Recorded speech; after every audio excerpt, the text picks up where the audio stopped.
തിമിർത്ത് പെയ്തുകൊണ്ടിരിക്കുന്ന മഴയുടെ തണുപ്പിനെ ആവാഹിച്ച് മൂടി പുതച്ച് കിടന്നുറങ്ങാൻ എന്റെ മനസ്സ് എന്നെ അനുവദിക്കുന്നില്ല. എന്തെങ്കിലുമൊക്കെ ചൂടോടെ ഭക്ഷണം കഴിക്കാം എന്നായി എന്റെ മനസ്സ്. എങ്കിൽ നമുക്കൊന്ന് തക്കാളി ചോറ് തന്നെ കഴിക്കാം. തക്കാളിയുടെയും വെളുത്തുള്ളിയുടെയും ഇഞ്ചിയുടെയും പച്ചമുളകിന്റെയൊക്കെ രുചി പകർച്ചയുടെ ഈറ്റില്ലം തന്നെയാണ് തക്കാളി ചോറ്. ഭീമൻ ഉള്ളികളെ എടുത്ത് വട്ടത്തിലും നീളത്തിലും ഒക്കെ അരിഞ്ഞ് ചെറിയ ചെറിയ കഷ്ണങ്ങളാക്കി മാറ്റി. എന്നെ തൊട്ടാൽ നീ കരയുമെന്നുള്ളി. ആഹാ, എങ്കിലൊന്ന് നോക്കട്ടെ എന്ന് ഞാനും. ഈ പച്ചസുന്ദരിയായ പച്ചമുളകിന്റെയും ഇഞ്ചിയുടെയും വെളുത്തുള്ളിയുടെയും ഒക്കെ ഊഴമാണ്. എല്ലാവരും കുനുകുന അരിഞ്ഞു മിടുക്കന്മാരാക്കി ഊഴമനുസരിച്ച് കട്ടിംഗ് ബോർഡിൽ വെച്ചു. തക്കാളി ചോറിലെ പ്രധാനി തക്കാളി തന്നെ.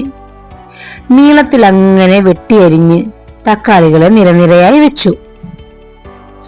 ഇനി നല്ല തിളച്ചെണ്ണയിലേക്ക് പപ്പടക്കുട്ടന്മാരെ തള്ളിയിട്ട് അവരെ അങ്ങ് മൊരിച്ചെടുക്കണം.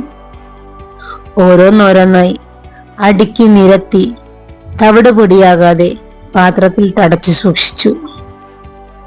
ഈ പപ്പടം വറുത്ത അതേ എണ്ണയിലേക്ക് ദേശക്കാരൻ കടുകിനെയും കൂട്ടാളി ഉഴുന്നിനെയും ഇട്ട് മൊരിച്ചെടുക്കാം. മണത്തിനും ഗുണത്തിനും മുഴുവൻ മസാലകളും ഉണക്കമുന്തിരിയും ചേർക്കാം.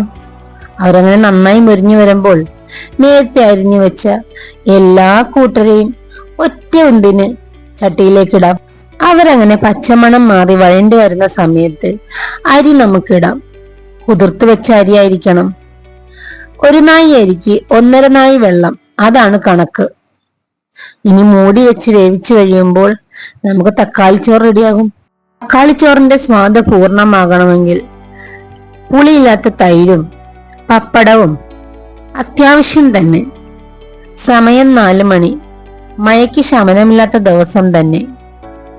എങ്കിൽ പിന്നെ ഒരു പഴംപൊരി ഉണ്ടാക്കിയാലോ? പഴംപൊരിക്ക് മാവ് തയ്യാറാക്കുമ്പോൾ മൈദയും അരിപ്പൊടിയും മഞ്ഞളും ഉപ്പും പഞ്ചസാരയും ഏലക്കയും കൂടെ ചേർത്ത് ഏകദേശം ഈ ഒരു പരുവത്തിന് കുഴച്ചെടുക്കണം. നേന്ത്രക്കായ കുറുകെ വെട്ടി നീളത്തിൽ കട്ടി കുറച്ച് അരിഞ്ഞെടുത്തു. ഇനി ഒരു രഹസ്യം പറഞ്ഞു തരാം. കുഴച്ചെടുക്കുന്ന മാവ് നമ്മൾ ഉപയോഗിക്കുന്ന സ്പൂണിൽ കോരിയെടുക്കുമ്പോൾ അതിന്റെ പുറമെ ആവരണം പോലെ നിൽക്കുകയാണെങ്കിൽ അതാണ് പരുവം. ആ പരുവത്തിൽ വേണം നേന്ത്രക്കായകൾ മുക്കി പൊരിച്ചെടുക്കുവാൻ. അപ്പോഴാണ് കറക്റ്റായിട്ടുള്ള രീതിയിൽ പഴംപൊരി നമുക്ക് കിട്ടും. വെട്ടിത്തിളയ്ക്കുന്ന എണ്ണയിലേക്ക് തീ ഒട്ടും തന്നെ കുറയാതെ വേണം ഓരോ കായ്കളും മാവിൽ മുക്കി പൊരിക്കാനിടേണ്ടത്. തിരിച്ചും മറിച്ചുമിട്ട് 2 ഭാഗവും നന്നായി മുരിച്ചെടുക്കുമ്പോൾ കാണാൻ ഭംഗിയും കഴിക്കാൻ രുചിയുമുള്ള പഴംപൊരികൾ റെഡിയാകും. ചൂട് ചായയും പഴംപൊരിയും മഴയും എല്ലാം കൂടെ ആഹാ, എന്ത് നല്ല രസം!